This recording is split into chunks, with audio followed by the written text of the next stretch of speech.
Pero kapag wala raw gig or recording, sa tunay na buhay, isa siyang malambing na asawa at ama. Describe your better half. Saan mo ba siya na kilala? Ako ay nagtatrabaho sa ABS. Siya ay sa GMA. May friend siya sa ABS na binisita niya one time. Doon ko siya nakita. Sobrang mahihain ako eh. Hindi ako yung tipong presko pag ano eh. Oo. Pero I So, think paano mo niligawan kung mahihain ka? yung mga small gestures, hindi ako masyadong magarbo eh. Para sa akin, mas effective yung mas simple yung approach mo and mas straight to the point.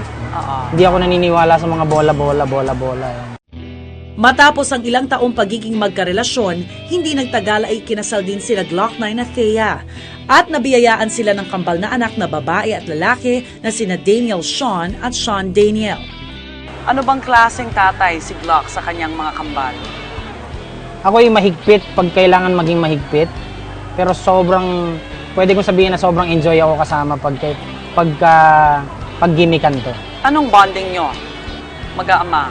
Kakain sa labas, manonood ng sine, manonood ng TV. Ganun lang. Or siguro once in a while, mamamasyal sa out of town. Kung kaya ng budget, papasyal sa mas malayo. Mukha bang may magmamana ng talento mo doon sa kambal mo? Feeling ko pareho.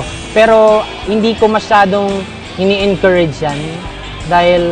Siguro dahil alam ko din yung hirap ng pagiging isang artist. Pero ang rule ko kasi, kung matatapos nyo yung school nyo, kahit anong gusto nyo gawin sa buhay nyo, after school, supportan ko. Kahit anumang pangit na mangyayari sa'yo, hindi mo yan dapat ikatakot. Dapat araw-araw mong pagtrabahuhan na makuha yung pangarap mo.